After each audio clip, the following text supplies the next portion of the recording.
Good morning, everybody. I hope everyone's feeling bright and cheerful.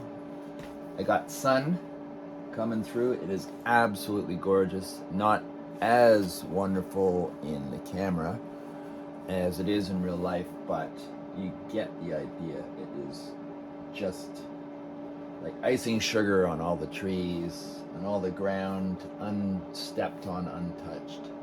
Little mouse footprints everywhere, little rabbit footprints, every different little size and shape, tracing little sacred geometry kind of whimsical patterns everywhere.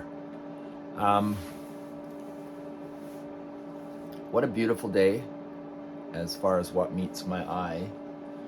What a beautiful day I feel on a deeper level. And well, what a day to celebrate, really. I feel like there, I don't know, what would I call it, an undercurrent that I believe is surfacing, possibly in my imagination and my wish fulfillment, that undercurrent that feels really good is something that's surfacing to become reality, that's been suppressed for a long time. That's just how my creativity and imagination make sense of a heart-based feeling and then putting it into an imagined reality. And that's where I think the child mind, the child innocence, the beauty in the child, in their soul, in their innocence, in their creativity, like children's books, for example,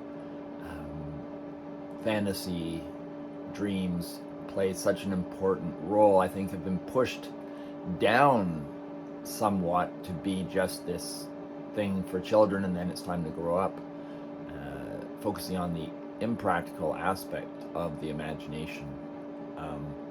But I'd like to suggest, not kind of, that perhaps this is an area we need to reopen and consider that there is more to it.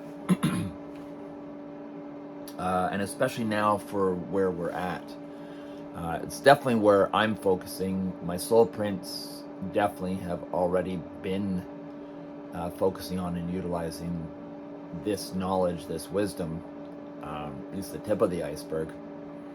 And I've always believed that the soul print healing process is something very ancient. We keep finding new discoveries in different areas of proof of tattooing being practiced much earlier than we ever thought. And I've always believed we're just going to keep finding it earlier and earlier and earlier, that tattooing as a healing process, as medicine, has been done as long as we have been here. That's my belief. And it is unfolding that way so far. So I just feel like extending that wisdom that I've tapped into with the soul prints into everyday life. And I'm finding, especially now when everything is tense and amplified and we have decisions to make which we never had to do before, all these qualities as tools, imagination, child, inner child state, and so on, are our portals, our tools, our sacred objects, to work with the new world, the new earth, the new mind, the new way of seeing everything. Because if our perceptions change, then so does our reality change. So it is that difficult and that easy when I kind of contemplate this. So having said all that, I see a beautiful potential world through our perceptions as they change and alter, and our values therefore, and in a sense, kind of who we've defined ourselves as is going to change drastically. Now, if I was to go into people like David Goggins, even Lori Ladd, I think that was her name. Oh gosh, it's morning. But many people talk about that what we need to do. Even Elizabeth Kubler-Ross, that we need to go into our shadows. We need to go into the darkness. We need to go into our suffering. We need to go into our difficult places, because as long as we keep pushing that away, we end up shadow projecting, and the battle, the war we feel on the outside is really unfolding to be the war on the inside. So we've got to, seems to be at least, we've got to, my beliefs, through my realizations, is we need to start working on much different levels, because what we're seeing is the end cause, and we need to start working on the roots, which natural medicine tends to do, whereas Western medicine tends to be dealing with the results of something, which has its purpose and its place. So I feel the demand for us to start really shifting, but primarily the demand is to go into what we naturally and normally run away from within ourselves, face it with an equanimous mind, because it's blocking us from waking up to the damage we're doing by just nodding our heads and saying yes for comfort only, and for an illusion of safety. We are being invited deep inside ourselves for a most profound level of healing, that might seem to many as questionable, to say the least, but it's not that far-fetched. Perception changes our reality right there. There are portals here being offered if we're willing to go deep inside ourselves and realize, even allow ourselves a chance to realize, that a lot of what is needed of us is possible and is within us, not something that is outside of us. And that's the process, I feel anyways, that I am constantly working with. And it's what keeps me going. It's what Raven and I conversed about, discussed for hours and hours and hours throughout her life, and near the end, on a much more specific level, we have an awakening happening beyond what anyone can imagine. I guess the potential is that it won't happen, and we'll just die off or die into slavery of some kind, and just be transhumanist pawns, batteries. That's one potential, but there are so many possibilities here that are quite within our reach. And I just like to encourage people to always keep this open as a possibility. Always look into your shadows. Always look into where you're afraid to go, because there's a high probability that that is where your healing lies. I believe it is where your healing lies. But we've been trained to turn our backs on what is uncomfortable. And that could be exactly that which destroys us if we do not get to where we can look inside and consider and face our hypocrisies and look at mistakes we've made without getting down on ourselves, to love ourselves through this process. We have to love ourselves through it, because there's going to be many moments in going inwards where it's just going to be too painful for many people. Just remember, we're all going through this, and a lot of this extreme, excruciating suffering that we feel we need to go into is not even our own. It's ancestral. So just a little heads up, just a few thoughts. That's what I was thinking when I woke up. Oh, that coffee was really good. I like getting up early. I like having a really early coffee, and then I get to leave. I find having two coffees too close together is not good. So I find having an early coffee allows me a bunch of hours to go by, and then I can have a second coffee. It works for me. It's good. It's good. So otherwise,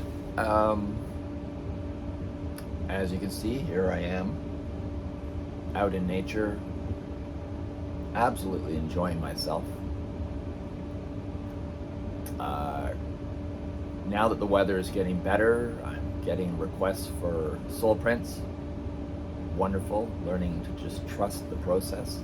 That was a very challenging 2 months, January, February, both weather-wise and just because of lack of work. Financially, it was a real challenge, but I welcome it. It was good. I learned a lot.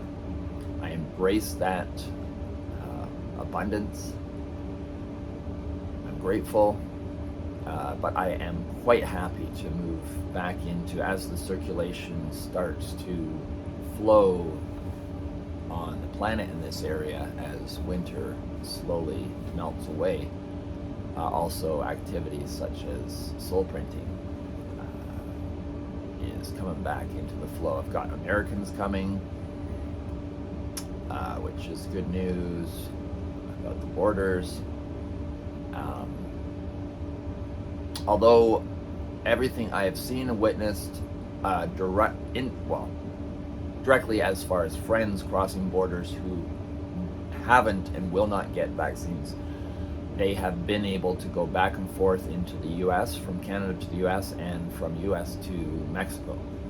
These were the patterns people were following, and they got turned away at times, and then they tried again and they got through. So it seems to be that if you say the right things, they don't and can't stop you.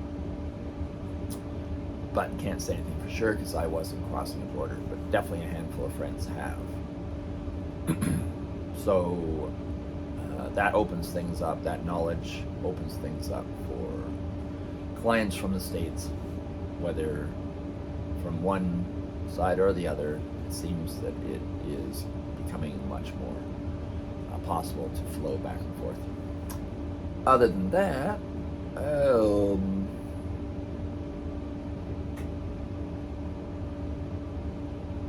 got to take my boy Tor's pee test sample in for a test just to be sure that his bladder infection or urinary tract infection is gone after his treatment. Hate giving him antibiotics, hate taking antibiotics, but sometimes what can I do?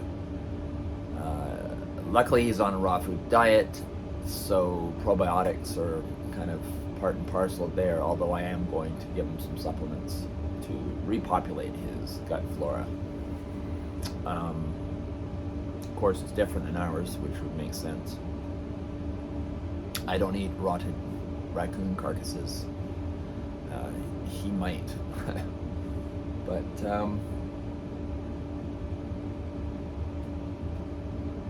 anything else?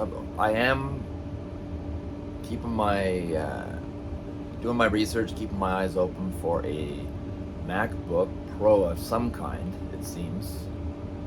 Still doing the research, but I want something that I can do video editing and, of course, Photoshop, Illustrator, that kind of capacity. Still don't have internet access. I'd have to get that set up as well this spring. But I'm going to have to bite the bullet because it's really been difficult communicating, putting videos out there, and with the limitations of a little phone. So I know you guys are bearing with me, have patience, thank you so much. And things with my technology, and as my little base camp gets developed, my ability to communicate will improve as well. So keep that in mind. Quality of my videos will improve, and quality of communication in general is going to improve as once I have a laptop and I don't have to do everything through a tiny little phone. And on my data plan, it's going to be somewhat better anyways, increments at least. What else? What news do I have to embark upon you? I definitely feel like the rest of March is going to reveal a lot more as things unfold. Definitely just the whole spring is going to be something else as far as what we find out and know by the time, April, May is here. I think it'll be quite a different world as far as what we know and what we don't know, what's being revealed. And whether that influences the balance of different viewpoints and beliefs, who knows? It's definitely shifting massively at this point. Whether you liked it or not, the Truckers' Freedom Rally really activated something big in the world, and people are waking up at an alarming rate. Good alarm, to me anyways.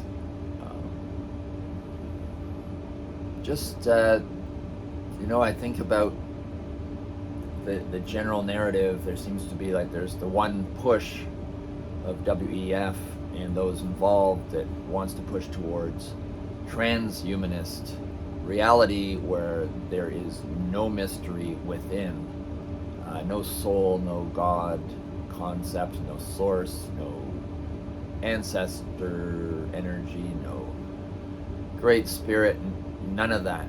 It will be erased to try and prove out of arrogance that there is no such thing as something deeper within us, and that the scientists' intelligence is better and they can design our future, which they are already doing, as arrogant as they can be. If you're in that boat to believe that nature, source does not exist and that it was just a child's story at best, you're very welcome to take that trajectory and follow it through and see where it takes you. I'm sure it has some good ups and some downs, like everything, but not my reality. I believe that our DNA wisdom, connection to that which we'll call God, we'll call source, we'll call the soul, the heart, as an access to this. I believe that way more than what the transhumanists are promising is our destiny if we're willing to be patient and wake up to that. Whereas the transhumanist movement is just piggybacking on that which would naturally unfold, and it would make sense that they would get a little sneak preview to that, and therefore want to try duplicating, drawing a fake stairway, building a fake stairway to this access, and a fake doorway that mimics like faux anything does, like a trompe-l'oeil. It tricks the mind, and people under desperation are liable to be very quick to jump at that chance, at these offerings, that then negate the chance to ever go back if they decide, maybe this isn't the best route. But what if there's no way back at that point? So always think things through and do not make a choice out of panic or haste, because that's where you're liable to miss something that later on you're going to go, why did I not think of that? And then you can't go back. So just keep that in mind as you make choices in the near future, because there will always be ways of tricking us into making a decision that we didn't think about. So that's my little insight, and it's something that I've felt very strongly about for many years. that this transhumanist movement is not for our best interests. But it's to each their own. Whatever you choose to believe, I appreciate and endorse what you're doing. Go with it. But please just remember that there are others who get to follow welcome their own destiny. So do yours and we'll do ours. And who knows, maybe we'll find out two great bifurcations of sorts, and each one will be valid, and then we can, like two legs, two pillars, help each other. I don't know. Maybe it's a good thing to have such diversity, in reality pitches, as long as one doesn't try and burn out the other.